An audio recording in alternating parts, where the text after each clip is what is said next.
Bismillahirrahmanirrahim. Assalamualaikum warahmatullahi wabarakatuh.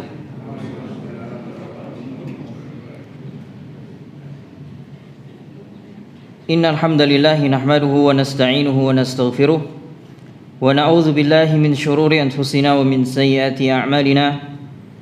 May yahdihillahu fala mudilla lahu wa may yudlil fala hadiya lahu. Asyhadu an la ilaha illallah wahdahu la syarika lahu wa asyhadu anna Muhammadan abduhu wa rasuluh. Ya ayyuhalladzina amanu taqullaha haqqa tuqatih wa la tamutunna illa wa antum muslimun.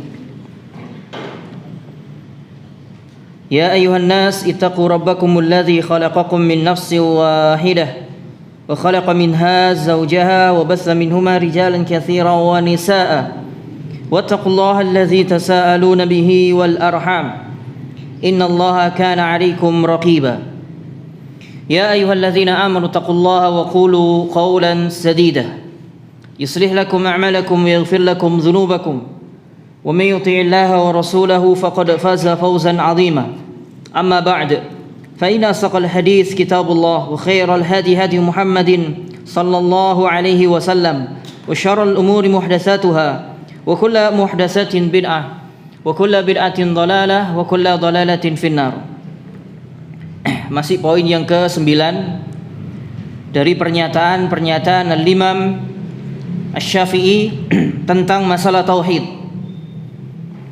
Wa akhraja Ibnu Abdul Bar 'anil Jarudi. Ibnu Abdul Bar telah mengeluarkan atau meriwayatkan dari Al-Jarudi qala, dia berkata, Dzukira 'inda Syafi'i, disebutkan kepada Al-Imam Asy-Syafi'i, Ibrahimu ibnu Ismail ibnu Ulayyah. Disebutkan kepada Al-Imam Asy-Syafi'i seseorang yang bernama Ibrahim bin Ismail bin Ulayyah, yaitu salah satu tokoh Jahmiyah di zaman beliau rahimahullahu taala, yang memiliki pemahaman yang sesat, yang menyimpang. Dia meyakini Al-Quran makhluk dan beberapa keyakinan-keyakinan batil yang lainnya yang diyakini oleh Ibrahim bin Ismail bin Ulayyah, salah satu tokoh ahli bid'ah besar di zaman Al-Imam Asy-Syafi'i. Faqala, lalu Asy-Syafi'i mengatakan, Ana mukhalifun lahu fi kulli syai'. Aku telah berselisih atau telah menyelisihinya dalam setiap permasalahan dalam agama, lebih khususnya dalam masalah akidah. Wa fi qauli la ilaha illallah, aku menyelisih Ibrahim bin Ismail bin Ulayyah tentang ucapan la ilaha illallah. Lastu aqul kama yaqul, aku tidak mengatakan seperti apa yang dia katakan. Jadi prinsip tentang masalah akidah sudah berbeda.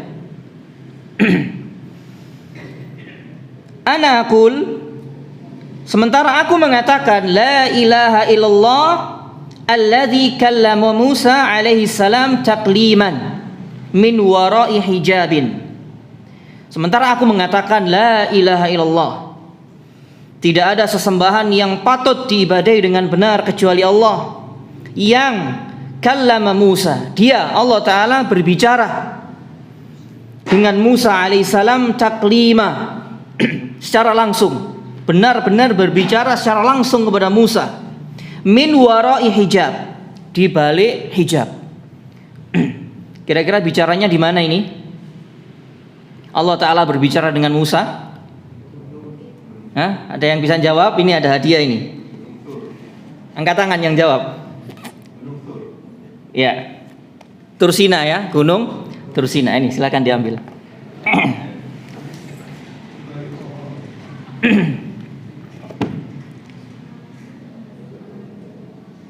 Wa dzalika yaqul, sementara dia, yakni Ibrahim bin Ismail bin Ulayyah, mengatakan la ilaha illallah, la ilaha illallah alladzi khalaqa kalaman. Ini perbedaannya. Dialah Allah yang telah menciptakan pembicaraan. Karena menurut akidah Jahmiyah, Allah Subhanahu wa taala tidak memiliki sifat sama sekali, termasuk sifat bicara. Sifat bicara. Karena Jahmiyah meyakini atau menolak semua nama-nama dan sifat-sifat Allah. Termasuk di dalam sifat-sifat Allah adalah sifat bicara Allah. Mereka mengingkari, oleh karena itu mereka mengatakan Al-Quran adalah makhluk, laisa kalamullah. Al-Quran itu adalah makhluk, bukan firman Allah. Sementara ahlu sunnah, Al-Quran kalamullah ghairu makhlukin. Al-Quran adalah kalamullah dan bukan makhluk. Sementara Ibrahim bin Ulayyah ini meyakini bahwa Allah Subhanahu wa taala yang menciptakan pembicaraan, bukan Allah yang berbicara. Insyaallah. Oleh karena itu para ulama telah sepakat telah mengkafirkan Jahmiyah. Telah mengkafirkan Jahmiyah. Bahkan disebutkan oleh dalam kitab ini ya, masyaallah jazakallahu khairan, yang memberikan hadiah ini, Syarh Ushul I'tiqad Ahlussunnah wal Jamaah telah menukil 500 ulama. Dinukil oleh Al-Imam Al-Lalaka'i dalam kitabnya Syarh Ushul I'tiqad Ahlussunnah wal Jamaah 500 ulama Ahlus Sunnah yang telah mengkafirkan Jahmiyah. Salah satu tokoh besarnya adalah Jaham bin Safwan, termasuk para pengikutnya seperti Ibrahim bin Ismail bin Ulayyah, karena mereka meyakini Al-Quran makhluk, dan beberapa kesesatan-kesesatan yang lainnya. 500 ulama dinukil oleh beliau Al-Lalaka'i dalam kitab ini. Asma'ahu Musa min wara'i hijabin. Maka Allah Ta'ala memperdengarkan ucapan yang dia Allah Ta'ala ciptakan itu kepada Musa dari balik hijab. Ini keyakinan Ibrahim bin Ismail bin Ulayyah. Keyakinan kufur, sesat dan menyesatkan. Kufur, sesat dan menyesatkan. Di antara faedah dari pernyataan Imam Syafi'i ini, disyariatkannya untuk memperingatkan bahaya seseorang yang telah memiliki pemikiran yang menyimpang dalam masalah agama. Dan itu sesuai dengan kenyataan. Sebagaimana Imam Syafi'i telah dalam redaksi yang lain sebagaimana disebutkan oleh para ulama dalam kitab-kitab Al-Jarh wa Ta'dil, Ibrahim bin Ismail bin Ulayyah ini dinyatakan sesat oleh Al-Imam Syafi'i. Dhalun wa adalla katsiran minan nas. Orang ini sesat, Ibrahim bin Ismail bin Ulayyah, dan telah banyak menyesatkan manusia. Telah banyak menyesatkan manusia. Juga disebutkan oleh Al-Imam Az-Zahabi dalam kitabnya Mizanul I'tidal. Beliau sendiri juga mengatakan bahwa dia ini adalah seorang Jahmi yang binasa. Ibrahim bin Ismail bin Ulayyah suka berdebat. Dia berpendapat atau berkeyakinan Al-Quran adalah makhluk. Al-Quran adalah makhluk. Agar kaum muslimin berhati-hati dari orang-orang yang memiliki pemahaman yang menyimpang. Dan ini sesuai dengan kenyataan. Oleh karena itu Syekhul Islam Ibnu Taimiyah rahimahullah pernah mengatakan dalam Majmu' Fatawa, yang harus diperhatikan, ini langsung terjemahannya aja, yang harus diperhatikan di dalam menghajar dan mentahdzir, memperingati dari bahaya seseorang dari kalangan ahlul bid'ah. Yang pertama, wajib ikhlas karena Allah. Ini kata Syekhul Islam ya. Wajib ikhlas karena Allah, bukan karena dorongan hawa nafsu, dengki, iri atau taklid atau yang lainnya. Selain itu juga harus ittiba, mencontoh kepada sunnah Nabi SAW dan mengikuti manhaj para sahabat di dalam mentahdzir seseorang.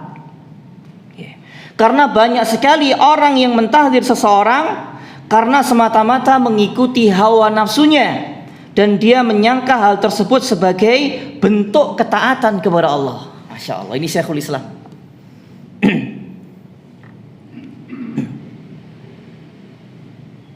Sebagaimana beliau katakan di dalam Majmu' Fatawa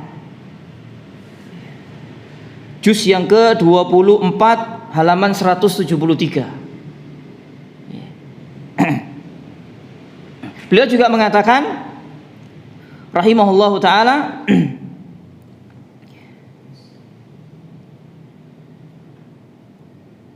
betapa banyak manusia digambarkan oleh syaitan bahwa ia melakukan sebagai bentuk atau melakukan amar ma'ruf nahi mungkar, atau melakukan nasihat kepada kaum muslimin, hati-hati dari bahaya si fulan.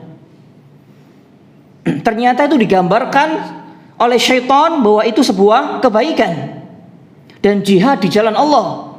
Padahal sesungguhnya yang dia lakukan itu berupa kezaliman dan menyebarkan permusuhan. Dan ini nanti akan sering saya ulang-ulang, karena fenomena ini banyak terjadi di zaman kita sekarang. Kira-kira betul apa enggak? Apa yang disampaikan oleh Syekhul Islam Ibnu Taimiyah ini, fenomena ini banyak terjadi di zaman kita sekarang. Dan ini menimpa banyak sekali di antara para pelajar, para penuntut ilmu. Bahkan juga tidak jarang yang menjadi korban dari fitnah ini adalah orang-orang yang baru belajar ilmu agama. Gak ro apa-apa melok-melok. Hati-hati. Padahal gak ro apa-apa, gak ngerti sama sekali. Bahkan sebagian di antara mereka membaca Al-Quran saja masih belum bisa fasih. Belum bisa fasih. Tajwid saja gak ngerti. Tapi ketika membicarakan orang, memfitnah orang, di soft terdepan untuk memfitnah orang lain. Padahal gak tahu hakikatnya, gak tahu. Yang dibicarakan itu seperti apa akidahnya, bagaimana manhajnya. Bahkan juga yang sering orang-orang yang berada di atas manhaj yang hak itu yang ditahdir. Ya. Yang menyampaikan tauhid, memperingatkan bahaya syirik, menyampaikan sunnah, mengajak manusia untuk berpegang dengan sunnah, bahayanya bid'ah, berpegang dengan manhaj salaf, mengikuti salafus saleh dalam beragama. Justru orang-orang seperti itu yang ditahdir oleh mereka. Hati-hati. Oleh karena itu, benar sekali apa yang disampaikan oleh Syekhul Islam Ibnu Taimiyah, wajib ikhlas karena Allah. Karena ini termasuk bagian daripada syariat Islam. Terus bukan karena dorongan hawa nafsu, dengki, iri, tidak boleh. Maka yang duduk di majelis ini tidak boleh seperti itu. Harus ada dasar ilmunya. Kalau seandainya mengharuskan seseorang mentahdzir orang lain, ya, itu di atas ilmu, hujjah dan keadilan, bukan karena benci. Dan itu mengharap pahala dari Allah Subhanahu wa taala. Dan demi memberikan nasihat kepada kaum muslimin dari bahaya orang yang ditahdzir. Karena masalah tuduhan, ya, tuduhan atau menghajar atau mentahdzir, ini berkaitan dengan masalah agama dan kehormatan seorang muslim. Ini bukan masalah pribadi, masalah agama dan kehormatan seorang muslim. Kadang yang lebih lucu lagi, masalah pribadi dibawa-bawa kepada agama. Oh, no, nggak kira-kira sing ini? Masalah pribadi loh, dibawa-bawa ke agama terus disampaikan kepada manusia. Akhirnya orang nggak ngerti ikut-ikutan mentahdzir. Masya Allah. Padahal yang ditahdzir tidak sebagaimana yang dia bicarakan. Karena seorang muslim adalah haram darah dan kehormatannya. Karena itu harus dijaga dan tidak boleh dicemarkan nama baiknya. Masya Allah. Tidak boleh sekali-sekali seseorang muslim berbohong dan mengada-ngada menuduh saudaranya apa yang tidak dia lakukan, ghibah atau berbuat zalim. Semua itu adalah dosa besar yang nanti akan dituntut pada hari kiamat oleh orang yang dia zalimi. Ini banyak fenomena yang seperti ini, banyak sekali. Sampai ada ikhwan yang memberitahukan kepada saya, ulama sekelas dunia saja itu tidak lepas dari lisan-lisan jahat mereka. Ulama sekelas dunia. Seperti siapa contohnya? Syekhul Islam Ibnu Taimiyah. Ini kita tidak membicarakan orang-orang di luar ahlu sunnah, tidak. Kita membicarakan orang-orang yang sudah mengerti manhaj salaf ini. Lah wis ahlul bid'ah wis biasa koro iku ya, kok usah dibahas iku. Wis biasa koro. Mereka berbohong atas nama Allah dan Rasulnya saja berani. Mengada-ngada perkara baru dalam agama itu berani, apalagi berbohong atas nama orang lain. Yang kita bicarakan di sini sesama Ahlus Sunnah, Salafiyin, yang mengerti manhaj salaf ini. Ulama sekelas dunia juga tidak lepas dari kejahatan lisan mereka, fitnah lisan mereka. Syekhul Islam Ibnu Taimiyah. Terus kemudian saya pernah membaca sebuah tulisan yang sangat keras sekali terhadap Al-Imam Ibnu Hajar Al-Asqalani dan juga Al-Imam An-Nawawi. Keduanya bagi para pelajar ilmu tidak samar bagi orang-orang yang belajar ilmu agama bahwa keduanya telah mentakwil sifat-sifat Allah. Iya, benar. Tapi apakah keduanya ini harus ditinggalkan? Tidak boleh buku-bukunya dibaca atau bahkan dibakar. Karena sebagian para pemuda ada yang seperti ini. Jangan sampai membaca buku-bukunya Ibnu Hajar, jangan membaca buku-bukunya Imam Nawawi. Masya Allah. Padahal ini dua imam Ahlus Sunnah. Kekeliruan keduanya dalam mentakwil sifat Allah, iya benar. Itu pun dijelaskan oleh para ulama. Kekeliruan keduanya. Bahkan di akhir-akhir hayatnya, khususnya Imam An-Nawawi, beliau rujuk kepada akidah salaf. Beliau telah menulis satu kitab khusus yang menjelaskan sifat bicara Allah dengan suara dan dengan huruf. Ini di akhir-akhir hayat Al-Imam An-Nawawi. Tapi orang-orang bodoh ini yang tidak bisa berbuat adil langsung mentahdzir habis sudah. Gak boleh membaca kitab-kitab yang ditulis oleh Imam Nawawi dan juga Ibnu Hajar. Ini ulama kelas dunia loh. Kalau kita belajar ilmu hadis, Pak, membaca kitab-kitab hadis apa saja, apalagi takhrij hadis, itu tidak akan lepas dari perkataan keduanya ini. Pasti ada nukilan-nukilan dari perkataan, berkata Ibnu Hajar, berkata Imam Nawawi, berkata Ibnu Hajar, berkata Imam Nawawi. Iya atau tidak? Membaca kitab-kitab hadis, kitab-kitab takhrijul hadis, karya-karya ulama setelah keduanya, pasti menukil ucapan keduanya ini. Lantas apakah kesalahan dengan sebab kesalahan keduanya langsung ditinggalkan semuanya buku-bukunya? Bahkan sebagian di antara mereka harus dibakar buku-buku keduanya. Masya Allah. Begitu juga Syekhul Islam Ibnu Taimiyah dan yang lainnya. Masya Allah. Ini luar biasa kejahatan yang seperti ini. Ini ingin menjauhkan kaum muslimin dari ulama rabbaniyin. Terus kalau ulama-ulama seperti ini ditinggalkan, terus siapa yang diambil ilmunya? Apakah seperti mereka ini yang diambil ilmunya? Sing senengane memfitnah, memfitnah sana sini, tanpa hak, tanpa dasar ilmu, hanya taklid secara membabi buta kepada orang-orang yang tidak jelas, yang mereka jadikan rujukan. Nauzubillah min dzalik. Karena ini berkaitan dengan masalah agama dan kehormatan seorang muslim. Jadi ulama sekelas dunia saja tidak lepas dari lisan-lisan jahat mereka. Ini sesama Ahlus Sunnah ya, sesama Ahlus Sunnah. Kita tidak membicarakan Ahlul Bid'ah. Soalnya doyan koro itu biasa sudah. Tidak membicarakan Ahlul Bid'ah. Sama Ahlus Sunnah yang sudah mengaji, sudah bertahun-tahun, sudah belajar ilmu akidah, ilmu manhaj yang benar tentang hadis dan yang lainnya, tentang adab. Karena memfitnah seorang muslim ini sangat besar sekali dosanya.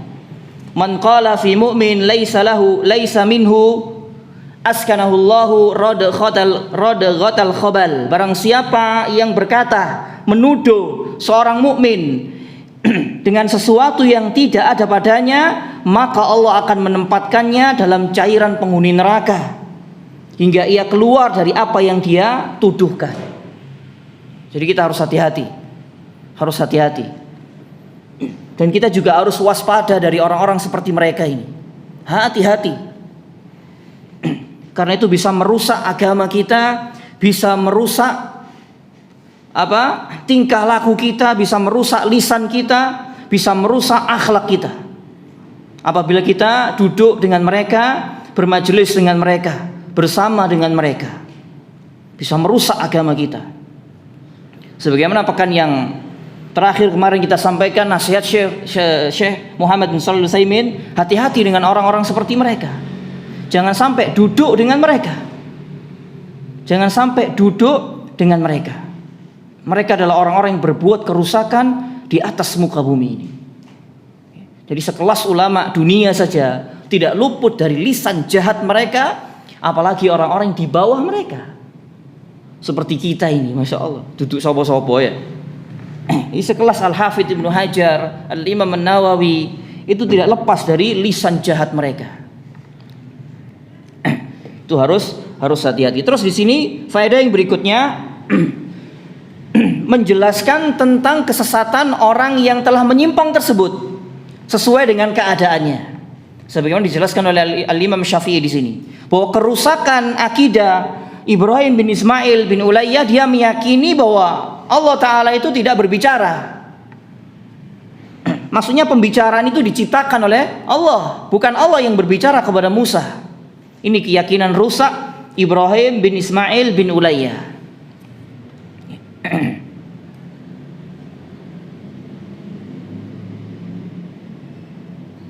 Beliau menjelaskan kerusakan pemikiran Ibrahim bin Ismail bin Ulayyah. Jadi ada buktinya. Orang ini sesat, orang ini perlu diwaspadai, ada buktinya. Tidak hanya sekedar tuduhan. Tidak hanya sekedar tuduhan. Karena yang banyak fenomena di zaman kita sekarang yang banyak tuduhan. Tuduhan, jahil tanpa ilmu. Yang banyak kebodohan.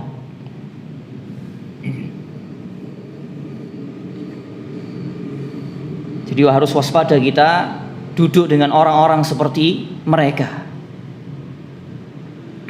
Justru mereka itulah orang-orang yang harus diwaspadai, bukan orang-orang yang mereka tahdzir. Terus kemudian yang berikutnya, wa akhraja al-Lalaka'i 'an Rabi' ibni Sulaiman. Qala Asy-Syafi'i. Al-Imam al-Lalaka'i telah meriwayatkan dari Rabi' bin Sulaiman, qala Asy-Syafi'i. Asy-Syafi'i mengatakan, man qala al-Qur'an makhluqun fahuwa kafir. Barang siapa mengatakan Al-Qur'an makhluk, maka dia kafir.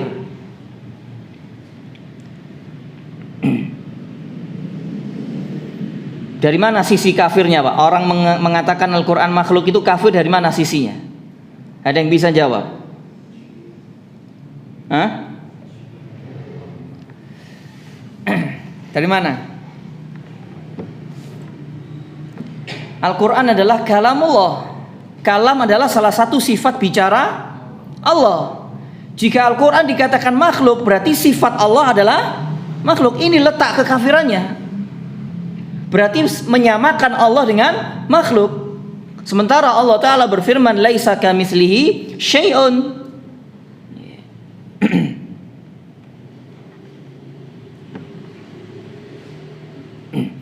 Dan Allah Ta'ala berfirman dengan huruf dan dengan suara. Ini akidah Ahlus Sunnah. Berbeda dengan sebagian Ahlul Bid'ah. Mereka meyakini Al-Quran kalamullah, tapi Allah tidak berbicara dengan huruf dan tidak dengan suara. Kira-kira ada tidak akidah seperti ini, Pak? Di negeri kita khususnya. Pernah tahu? Orang meyakini Al-Quran kalamullah, tapi Allah tidak berbicara dengan suara, tidak berbicara dengan huruf. Pernah tahu atau tidak? Di negeri kita ini khususnya ada ternyata. Cuman gak tak sebutno jenengi. Kok dikini anak muridnya ngamuk, Bu. Iya, kata sebutno. Salah satu tokoh Ahlul Bid'ah besar di negeri kita ini sangat mengingkari Allah Ta'ala berbicara dengan huruf dan dengan suara. Itu tersebar di video YouTube. Dia memiliki majelis ilmu lagi, ribuan muridnya, Masya Allah.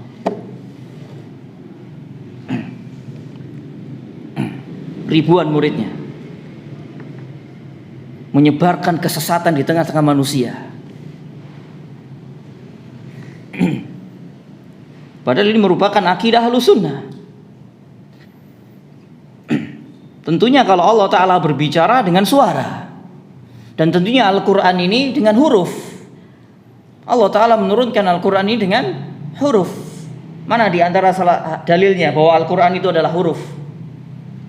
Man qara'a harfan min kitabillahi, barang siapa membaca satu huruf dari kitabullah. Ini merupakan dalil bahwa Al-Quran itu turun dengan suara dan dengan huruf. Firman Allah itu adalah dengan huruf dan dengan suara. Tidak sebagaimana pemahaman sebagian ahlul bid'ah yang sesat dan menyesatkan. Tapi anehnya mereka justru yang ngaku paling ahlu sunnah. Itu. Na'udzubillah min dzalik.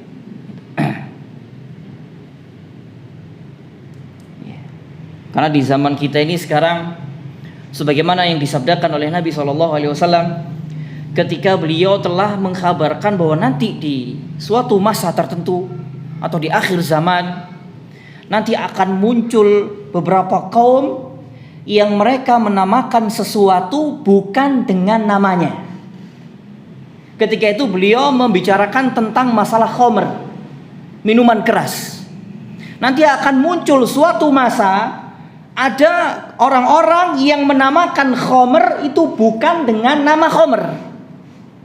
Atau mungkin apalah, penghangat tubuh atau penghilang stres, obat atau yang semisalnya. Menamakan khamr bukan dengan namanya.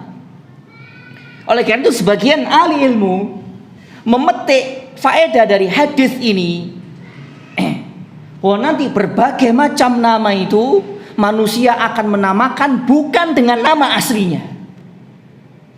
Khamr dinamakan dengan selain namanya.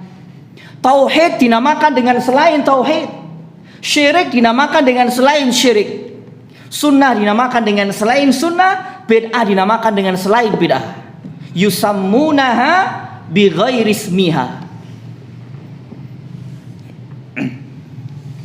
Mereka menamakan bid'ah dengan selain bid'ah. Mereka menamakan bid'ah dengan sunnah atau sebaliknya. Mereka menamakan syirik dengan tauhid atau sebaliknya. Mereka menamakan kesesatan dengan petunjuk atau hidayah. Ini terjadi sebagaimana disabdakan oleh Nabi SAW, meskipun ketika itu beliau membicarakan khamr khususnya. Tapi ayat ini merupakan kaidah yang sangat umum, bahwa nanti akan muncul di tengah-tengah manusia ini orang-orang yang menamakan sesuatu bukan dengan namanya. Menamakan fitnah, ghibah dengan tahdzir, atau menamakan tahdzir dengan ghibah atau namimah atau fitnah. Jadi dibolak-balik namanya, tidak sesuai dengan hakikatnya. Begitu juga sebagian manusia menamakan diri mereka ahlu sunnah, hakikatnya mereka bukanlah ahlu sunnah. Bahkan menamakan ahlu sunnah yang hakiki bukan ahlu sunnah yang sebenarnya.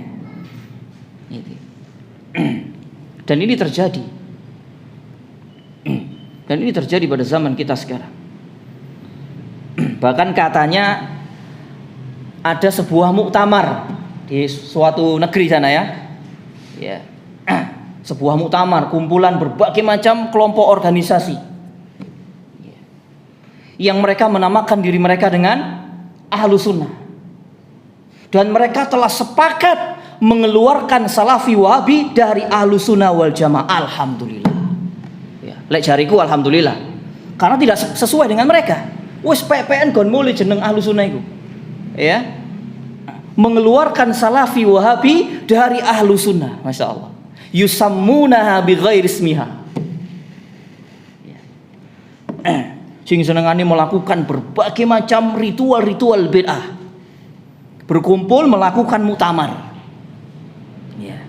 Mengeluarkan salafi wahabi dari golongan mereka ahlu sunnah. Jari mereka, kata mereka. Pernah dengar tak ini? Sebuah muktamar di mana ini? Hah? Sampeyan golek dhewe wis engko roya. Itu. Hanya salafi wahabi saja yang dikeluarkan dari ahlu sunnah. Masya Allah. Wis gak apa-apa wis ya. Jarno wis PPN niku. Terus kemudian yang berikutnya, wa akhraja al-Baihaqi an Abi Muhammad Az-Zubairi.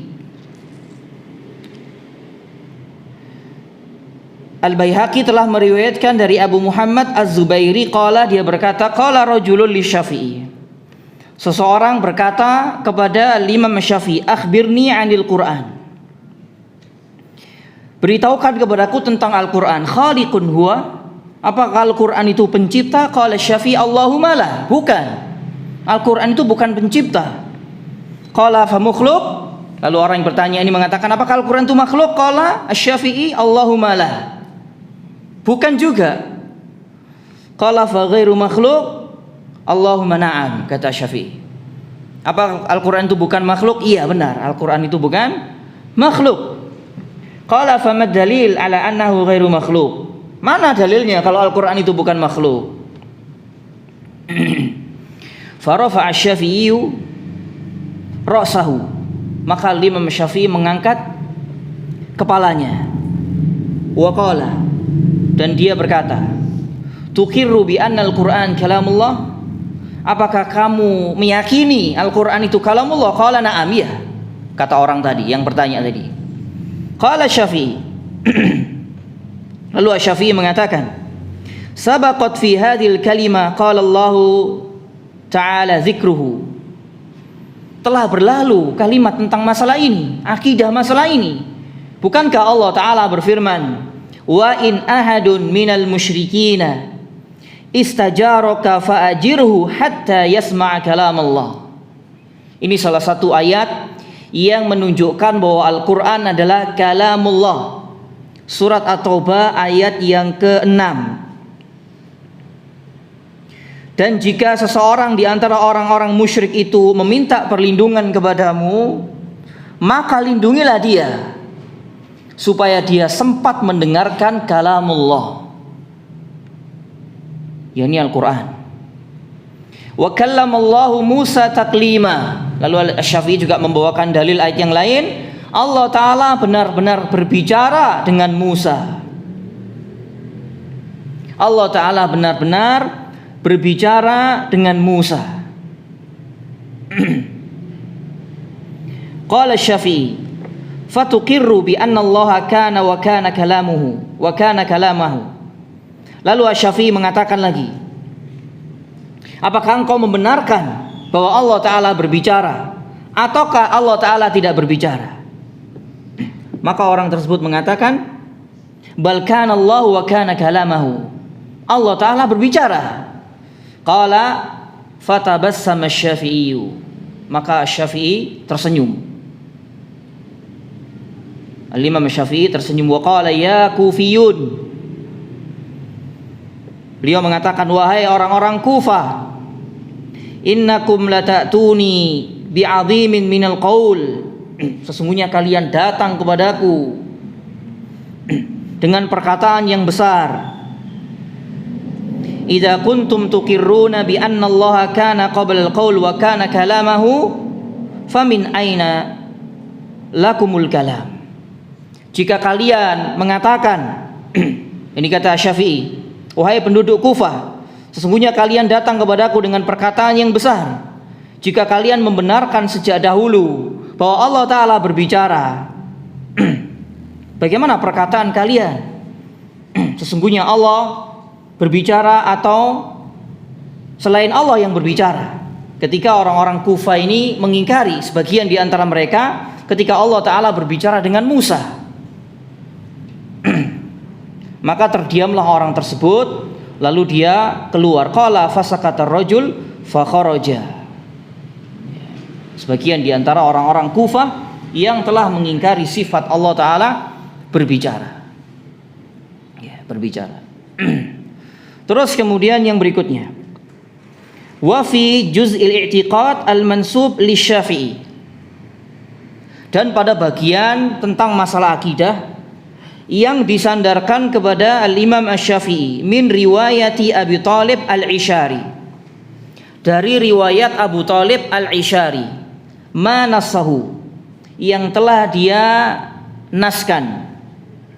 Qala, dia berkata, kata Abu Thalib Al-Ishari yang telah meriwayatkan akidah Imam Asy-Syafi'i, wa qad su'ila an sifatillahi azza wa jalla, dan Al-Imam Asy-Syafi'i pernah ditanya tentang sifat-sifat Allah. Wa ma yanbaghi an yu'mina bihi, yang seharusnya seseorang beriman kepadanya. Faqala, lalu Asy-Syafi'i mengatakan, lillahi tabaraka wa ta'ala asma'un wa sifatun. Allah Ta'ala memiliki nama-nama dan sifat-sifat. Ja'a biha kitabuhu wa akhbara biha nabiyuhu sallallahu alaihi wasallam. Sebagaimana yang telah datang di dalam Al-Quran maupun yang dikhabarkan oleh nabinya sallallahu alaihi wasallam ummatahu, kepada umat beliau. Kepada umat beliau. La yasma'u ahadan min khalqillahi azza wa jalla qamat ladaihi al-hujjah. Tidaklah seseorang mendengar dari makhluk Allah ini, yakni manusia ini, setelah tegak hujjah atasnya. Innal Qur'ana nazzala bihi, dan Al-Qur'an turun kepadanya, maksudnya datang kepadanya. Wa sahih indahu qaulin Nabi sallallahu alaihi wasallam, dan telah sahih sabda Nabi sallallahu alaihi wasallam fima rawa anhu al-adlu, yang telah diriwayatkan oleh seorang perawi yang adil. Fa in khalafa dzalika ba'da thubutil hujjah alaihi fahuwa kafirun billahi azza wa jalla. Maka jika dia telah menyelisihi setelah hujjah itu datang kepadanya, maka dia telah kafir kepada Allah. Di sini menunjukkan bahwa ketika seseorang tidak datang kepadanya hujjah dan dia menyelisih kebenaran, maka tidak boleh dikafirkan. Karena ada penghalang untuk mengkafirkan pelakunya, karena hujjah belum datang. Fa amma qabla thubutil hujjah alaihi min jihadil khabar, adapun sebelum hujjah itu datang kepadanya, kabar dari Al-Quran maupun sunnah, fa ma'zurun bil jahl, maka dia diberikan uzur karena kebodohan. Li'anna ilma dzalika la yudrak bil aql wala bid diraya wal fikr. Karena ilmu tentang masalah ini tidak hanya bisa dicapai oleh akal, pengalaman maupun pemikiran, harus berdasarkan nas. Di sini beliau ingin menjelaskan bahwa uzur bil jahl itu termasuk salah satu bagian dari syariat Islam. Ketika seseorang melakukan kekufuran karena tidak tahu, maka ini diberikan uzur, tapi tidak mutlak, ya, tidak sebagaimana dipahami oleh sebagian orang-orang Murji'ah. Bagaimana kalau dia seorang muslim, hidup di tengah-tengah kaum muslimin, dia jelas-jelas melakukan kekafiran, kekufuran, kesyirikan, apakah orang seperti ini diberikan uzur? Gimana jawabannya? Dia hidup nih di komunitas kaum muslimin, dia melakukan kesyirikan, beribadah kepada kubur, berdoa kepada selain Allah, melakukan kekufuran-kekufuran yang lain, pembatal-pembatal keislaman yang lain. Dia hidup di tengah-tengah kaum muslimin, banyak para dai. Diberikan uzur atau tidak yang seperti ini? Tidak diberikan uzur sama sekali. Tidak diberikan uzur sama sekali. Karena hujjah telah datang kepada dia, Al-Quran sudah sampai kepada dia. Banyak para dai, dia hidup di tengah-tengah kaum muslimin, tidak diberikan uzur. Orang yang melakukan kekufuran di tengah-tengah kaum muslimin dan Al-Quran sudah sampai kepadanya, bahkan dia acuh tak acuh dengan Al-Quran, mengabaikan Al-Quran, lalu dia melakukan kekafiran yang menyebabkan dia keluar dari Islam, maka dia telah kafir, keluar dari Islam, dan tidak ada uzur baginya. Ya, tidak ada uzur baginya. Ini bisa dibaca di fatwa-fatwa para ulama masa kini, di antaranya Syekh Shalih Al-Fauzan, kemudian Syekh Ibnu Baz, Syekh Utsaimin, dan yang lainnya. Tidak ada uzur orang yang seperti ini, karena dia hidup di mayoritas kaum muslimin.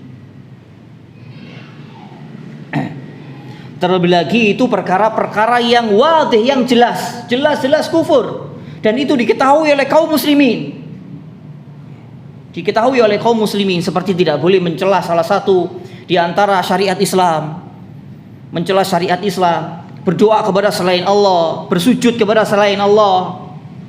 Perkara-perkara yang jelas bagi kaum muslimin, dan dia hidup di tengah-tengah kaum muslimin, maka tidak ada uzur bagi orang-orang yang melakukan demikian, melakukan kekufuran demikian. Maka dia telah kafir, murtad, keluar dari Islam. Keluar dari Islam.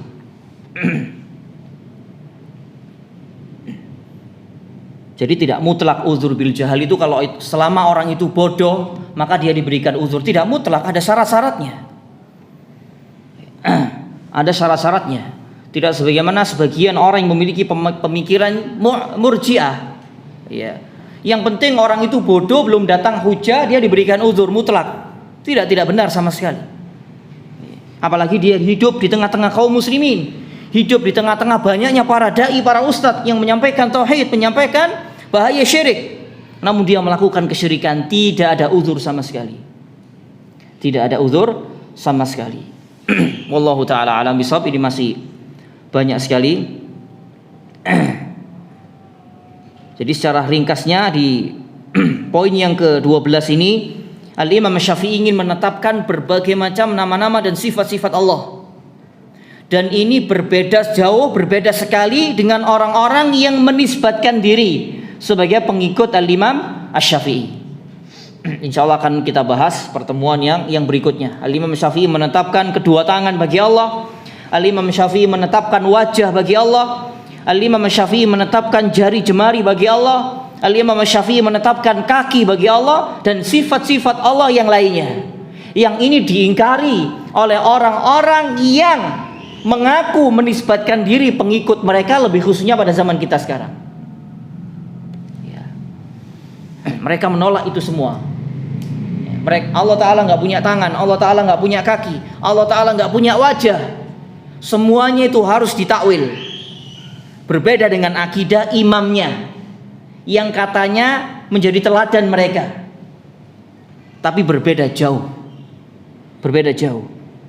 Justru Salafi Wahabilah orang yang paling mengikuti Syafi'i. Justru mereka lah yang paling difitnah, paling sesat. Iya atau tidak?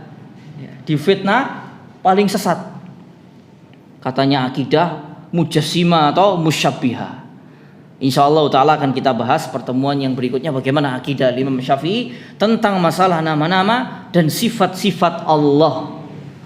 Ini jauh berbeda dengan para pengikutnya, lebih khususnya pada zaman kita sekarang ini. Ya, ngaku-ngaku tok pengikut Syafi'i.